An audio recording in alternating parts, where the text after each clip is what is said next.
Hello everyone. Personally, I love going to yarn stores. I just love to stand in front of the wall filled with yarn, obviously. But I know for new people new to knitting, that it can be quite intimidating. I used to work in a yarn store for a spell, and I could always tell by the very intimidating, scared look on their face when they were standing in front of the wall of yarn who was new to knitting and who wasn't. So what I'm going to do today is explain to you how to read a yarn label so that when you are going out in search for yarn, you know what to look for and how to look for it. I'm also going to tell you what kind of questions are very normal to ask in a yarn store. Now, when I mean a yarn store, I do mean a store that is specialized in yarn.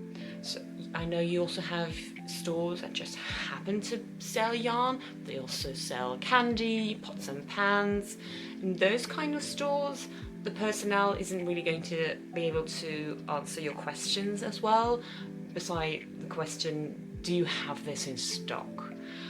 But in specialized yarn stores, the staff tends to really know what they're doing, know what they're selling, and I'll tell you what kind of questions are just fine to ask them. So, let's go. By the way, a yarn label is simply the piece of paper around the yarn, so you don't have to look very far for the information.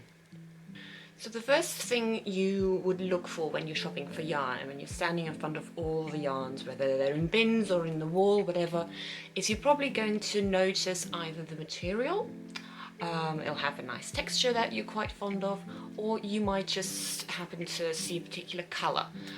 So material or colour, those will probably be the things that stand out to you the most, or at first glance.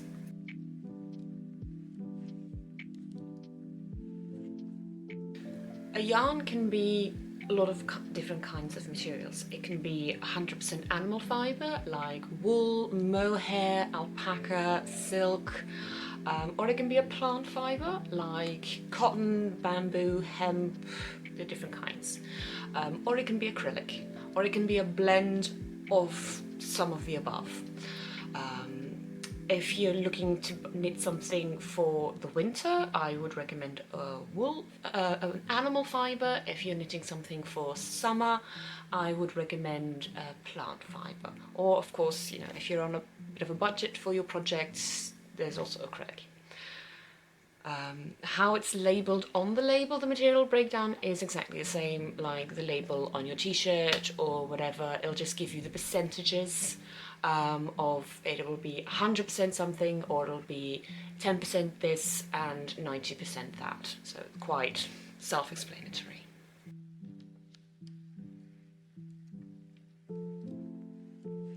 So the next thing you could look for is the colour of the yarn. Manufacturers will give each colour that they produce a specific number. So sometimes it will always have a number. Do not mistake it for lot number, always look for colour. Sometimes they will also give the number additionally a name. After you've found the colour you want, the next thing you definitely want to check, which I often forget, is the next thing, the batch number.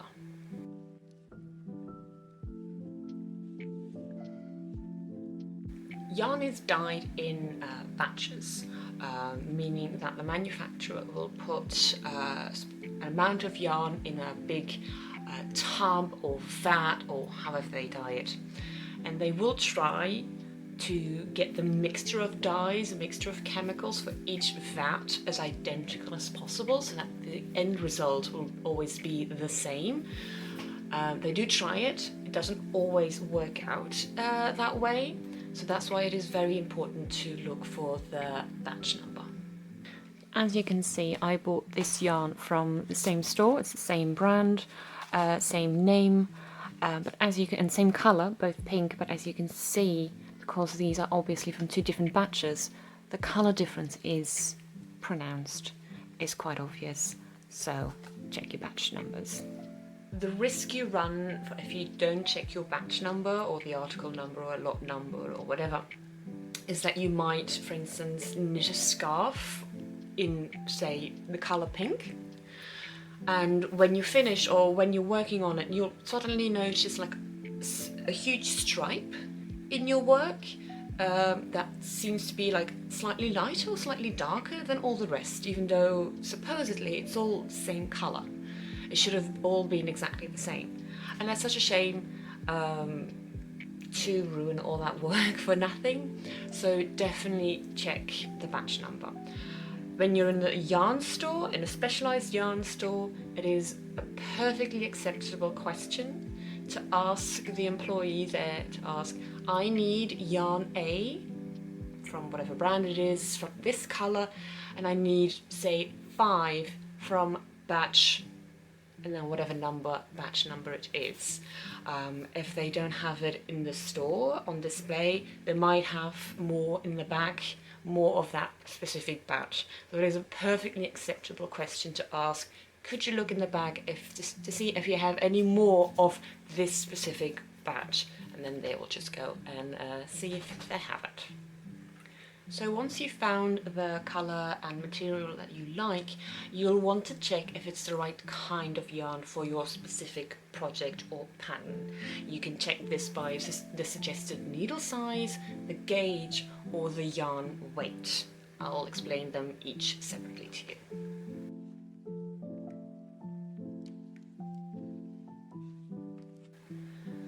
The manufacturer of a yarn will always give you a suggestion of which particular size needles to use for this specific yarn. The symbols for suggested knitting and crochet needles have slight variations, but not that much. They can either be shown separately, so here are the knitting needles, here are the crochet needles. They can be put as the knitting needles crossed with the horizontal crochet needle. They can be, see here, they can be put parallel next to each other, so there are variations. And the knitting needle and crochet needle suggested size tend to be very similar. They can sometimes vary a little bit, so here they suggest a smaller crochet needle than for the knitting needle, so make sure that you are looking at the right symbol.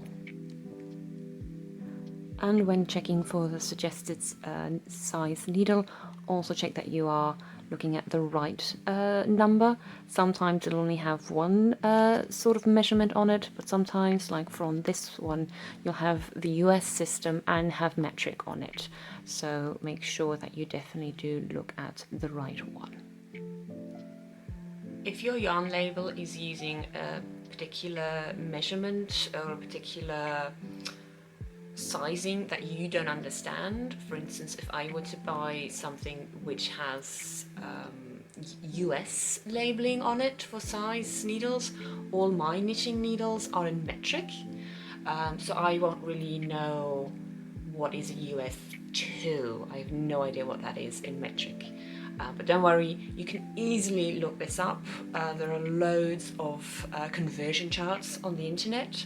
I will link one of them down in the description box, so you can just have it handy, so that shouldn't be a problem. The suggested size needle is definitely not a suggestion. I would take it very seriously. But if you know, for instance, from previous knitting experiences that you're a very loose knitter, might I suggest that you go a size down in needle. If from previous experience you notice that you're a very tight knitter, meaning that you always have to force your needles into the next stitch to knit it, I would suggest that you go up a size, because the size needle is very important to get the next part of this video, namely the gauge.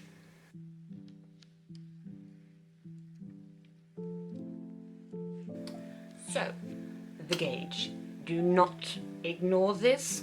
Always knit a swatch. It is hated, I know. Everyone hates knitting a swatch, but knit a swatch. It is crucial.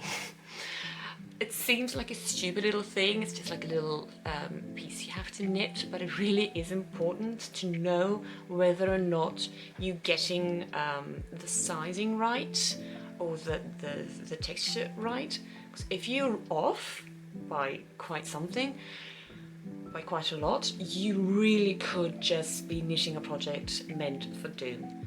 For instance, you could be planning on knitting an oversized sweater which ends up only fit for a cat. This is a very specific reference for a very specific person. So knit a swatch, please. Knit a swatch. The gauge will suggest how many stitches you need. It'll always be 10 by 10 centimeters, like here. On the bottom, it'll have how many stitches in a row, and then vertically, it'll be how many rows. You can also have, for instance, here, like I said, it's 10 by 10 centimeters or 4 inches by 4 inches. And sometimes it can also have separate gauges depending on whether you're knitting it or crocheting it, because they can suggest different size needles for the same yarn.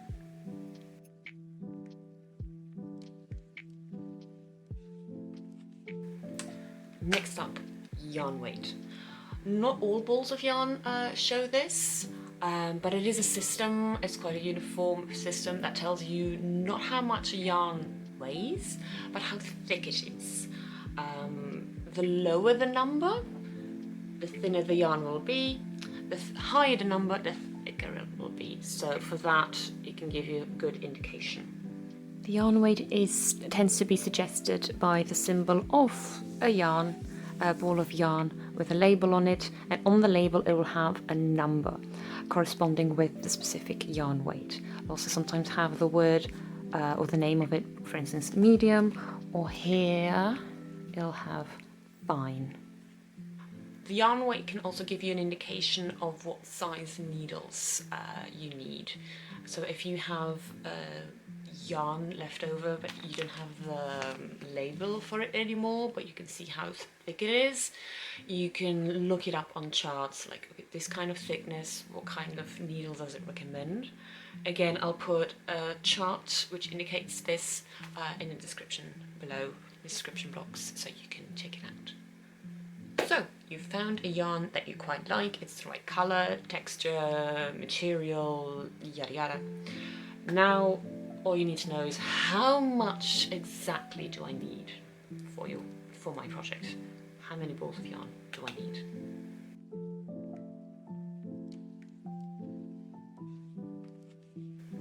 So to know how much of yarn you need for a specific project, you can look at the meterage or yardage of it. It's very important to know how much length of yarn there is on a ball of yarn. It always says that on the label, because there isn't a specific... Pavlov, sweetie darling. It's my dog. Sorry. There isn't a specific uniform length of yarn per ball.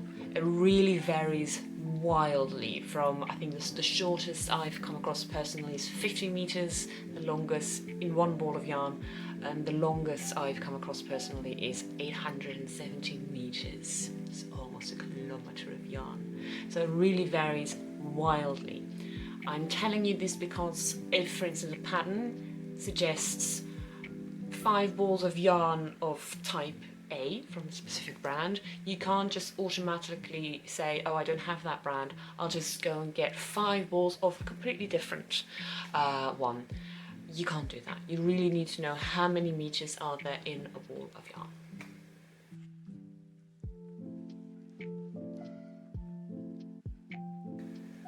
A label can also give you a suggested amount of yarn per project. Again, not all, but definitely some yarns do put this on their label. You'll have little symbols of a sweater or a t-shirt or a hat or a scarf, and then they'll tell you how many balls of yarn they suggest with this particular yarn. So they can have either a little chart showing you for this particular project, like a top or a long-sleeved sweater, depending on what gender, or if it's for an adult or a child, or they'll usually give you one size for suggestions. So if you're going for a smaller size, you'll need less. If you want to go for a larger size, you'll need more. Do be aware that they won't give you the amount of yarn you need in meters, but they will give it to you in grams. Either in grams or, like you see on this one, here you have a little short-sleeved sweater or top, and it has the size on the inside, a number on the inside. This is a size, this is a European size, size 42, and underneath, printed very, very small, is 4. That means they suggest 4 balls of yarn for a little project. Always make sure that when you're looking at this, the project suggested, or like little symbol, is it a long sleeved or a short sleeved one? Because if you're looking at this but you're actually planning a long sleeved one and you're just going for 4 balls, you will run out. So be very aware for the little detail here. Do keep in mind that the suggested amount of yarn is always for a very plain knitted sweater or scarf. If you are planning on adding a lot of details, lots of cables, I would suggest to add a ball or 2 of yarn, because it really, that kind of thing eats up yarn. Also, if you're planning on knitting something oversized, again, buy more yarn than the recommended amount for a plain sweater, for instance. Another very normal question to ask in a specialized yarn store, or even actually not so much specialized yarn store, but just a regular store that also sells yarn. I've noticed that they also often have a very liberal policy on yarn, is that you simply ask, what is your return policy on leftover yarn? And with leftover yarn, I don't mean scraps, I mean if you have a ball of yarn that is completely unused, completely intact, it still has a label on it, it still looks clean, not filled, covered in dog hair. I'm looking at you, Pavlov, I'm looking at you. They often have a quite liberal policy, meaning that if you still have intact yarn, ball of yarns left within a certain time frame, this can sometimes go up to a year, and you still have the receipt, that they can often still accept it back, either cash back or for store credit, which is quite nice. So if your store has this kind of policy, I really do recommend that you just buy too much yarn. If it recommends 7 balls of yarn, buy 10, because you might make mistakes, you might, God knows what.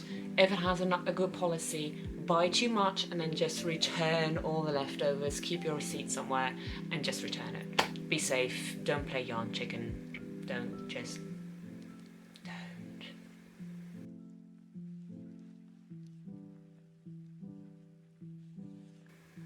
And then last, and very much least, the washing instructions. Easy enough, the washing instructions the symbols are exactly the same like the ones on your t-shirt or in your jeans or whatever. It'll tell you what temperature you can wash it, is it a hand wash, can you iron it? I have no idea what all those other symbols mean. I've never been good at that. Just ask one of your parents. Just ask your parents. So there you have it, a quick rundown of all the information you can find on a yarn label. It is quite remarkable actually how much information they can put on just a little piece of paper. If this video was helpful, please like, share and subscribe. Feed that hungry algorithm.